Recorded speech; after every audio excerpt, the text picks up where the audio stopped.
Hello friends, ओम श्री गणेशाय नमः। ओम नमः शिवाय। आप सभी का स्वागत है आपके अपने यूट्यूब चैनल पर।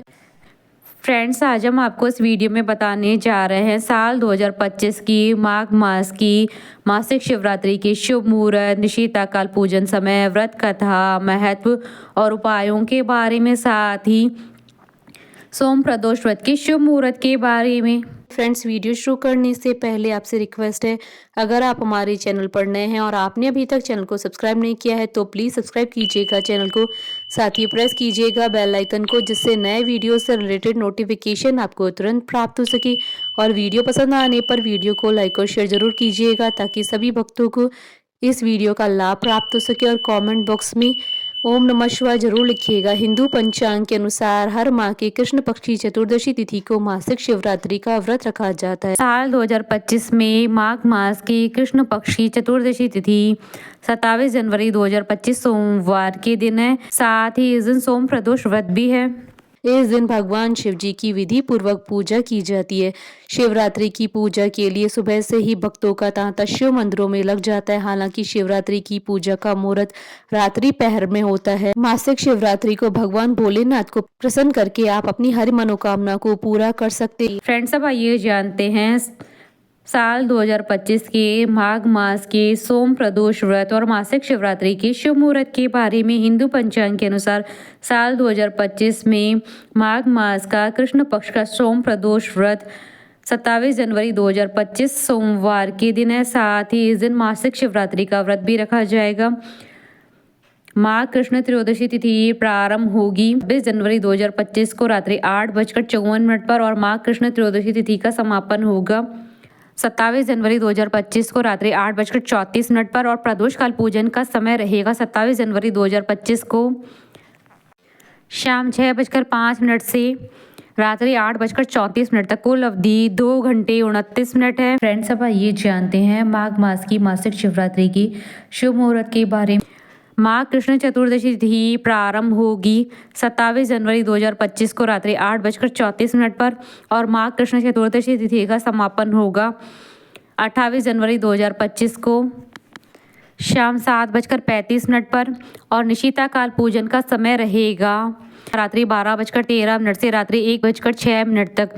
साथ ही इस दिन हर्षण योग और सर्वार्थ सिद्धि योग का शुभ संयोग भी बन रहा है। इन योगों के बनने के कारण इस दिन का महत्व कई गुना अधिक बढ़ जाता है। इस दिन भोलेनाथ और शिव परिवार की पूजा करने से घर में धन धान्य की वृद्धि होगी। साथ ही आपकी मनोकामनाएं शीघ्र ही पूर्ण होंगी।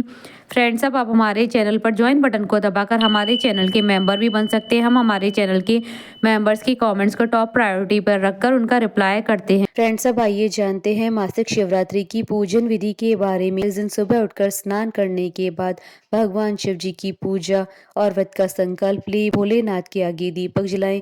घर में या मंदिर में जाकर शिवलिंग पर दूध, गंगा जल, बेलपत्र, धतूरा आदि अर्पित करें। इसके बाद शिव मंत्रों का 108 बार जाप करें। फिर शिव चालीसा का पाठ करें। अंत में मासिक शिवरात्रि की व्रत कथा पढ़ें अथवा सुने और भगवान शिव जी की आरती करें। फ्रेंड्स, अब आइए जानते हैं मासिक शिवरात्रि के दिन किए जाने वाले उपायों के बारे में। मासिक शिवरात्रि के दिन विशेष उपायों को करने से आपकी सभी परेशानियां दूर हो जाती हैं। शिवरात्रि के दिन भगवान शिव और माता पार्वती की विधि विधान से पूजा अर्चना करें। इसके बाद रुद्राक्ष की माला लेकर 108 बार ओम गौरी शंकर नमः मंत्र का जाप करें। इसके बाद रुद्राक्ष को गंगा जल से शुद्ध करें और लाल धागे में डालकर तब तक धारण करें जब तक विवाह का शुभ समाचार न मिल जाए। मासिक शिवरात्रि के दिन घर में भगवान शिव और माता पार्वती की तस्वीर लाएं और पूजा अर्चना करें।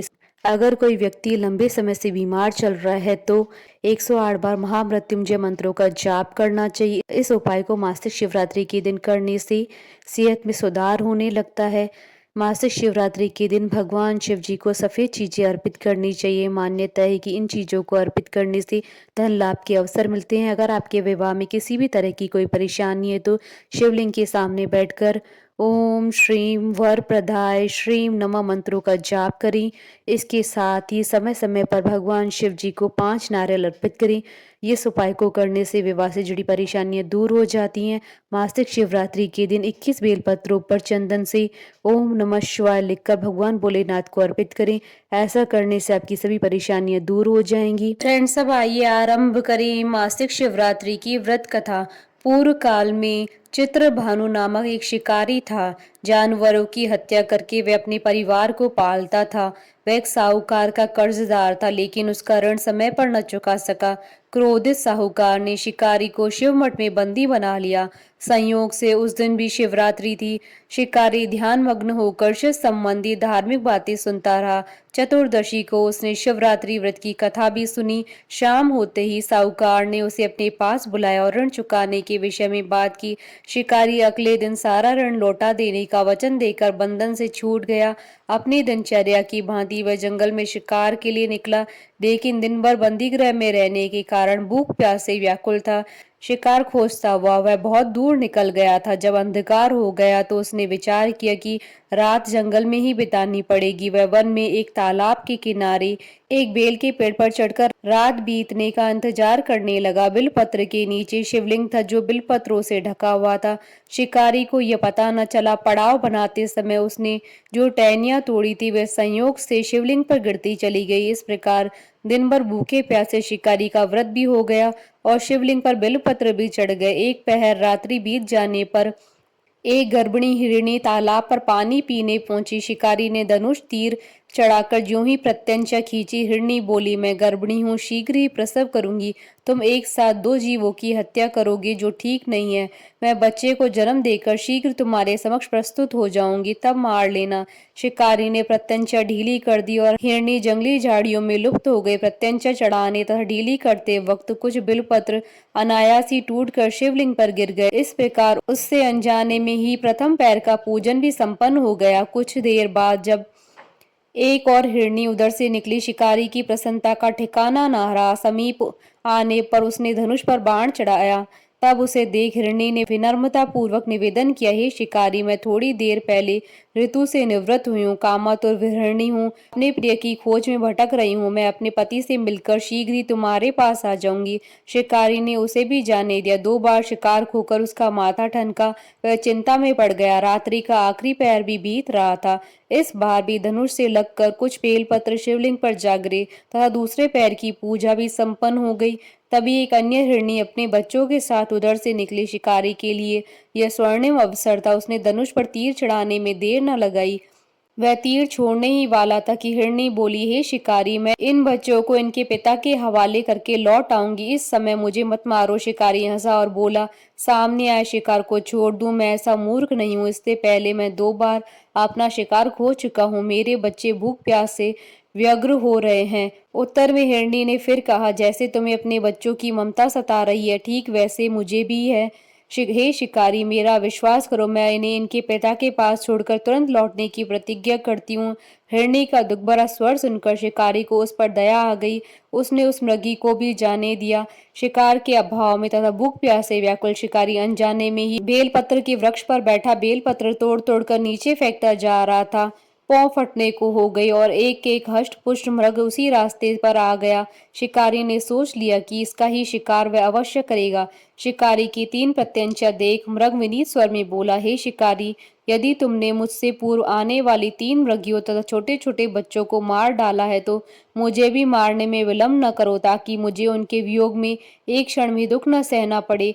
मैं उन हिरनियों का पति हूँ। यदि तुमने उन्हें जीवन दान दिया है तो मुझे भी कुछ क्षण का जीवन देने की कृपा करो। मैं उनसे मिलकर तुम्हारे समक्ष उपस्थित हो जाऊंगा। मृग की बात सुनते ही शिकारी के सामने पूरी रात का घटनाक्रम घूम गया। उसने सारी कथा मृग को सुना दी। तब मृग ने कहा, मेरी तीनों पत्नियां जिस प्रकार प्रतिज्ञाबद्ध होकर गई हैं, मेरी मृत्यु से अपने धर्म का पालन नहीं कर पाएंगी। अतः जैसे तुमने उन्हें विश्वास पात्र मानकर छोड़ा, वैसे ही मुझे भी जाने दो।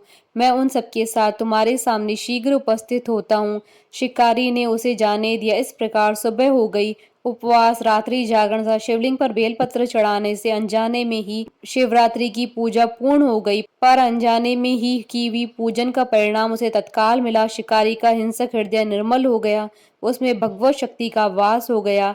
थोड़ी देर बाद वह मृगसा परिवार शिकारी के समक्ष उपस्थित हो गया ताकि वह उनका शिकार कर सके, किंतु जंगली पशुओं की ऐसी सत्यता और सात्विकता और सामूहिक प्रेम भावना देखकर शिकारी को बड़ी ग्लानि हुई। उसने मृग परिवार को जीवन दान दे दिया। अनजाने में शिवरात्रि व्रत का पालन करने पर भी शिकारी को मोक्ष की प्राप्ति हुई। जब मृत्यु काल में यमदूत उसके जीव को लेने आए तो शिवगणों ने उन्हें वापस भेज दिया और शिकारी को शिवलोक ले गए। शिवजी की कृपा से ही अपने इस जन्म में राजा चित्रभानु अपने पिछले जन्म को याद रख पाए तथा मासिक शिवरात्रि के महत्व को जानकर अगले जन्म में भी पालन कर पाए। बोलिए भगवान शंकर की जय। हमारे साथ इस वीडियो में अंत तक बने रहने के लिए आपका धन्यवाद। ओम श्री गणेशाय नमः। ओम नमः शिवाय।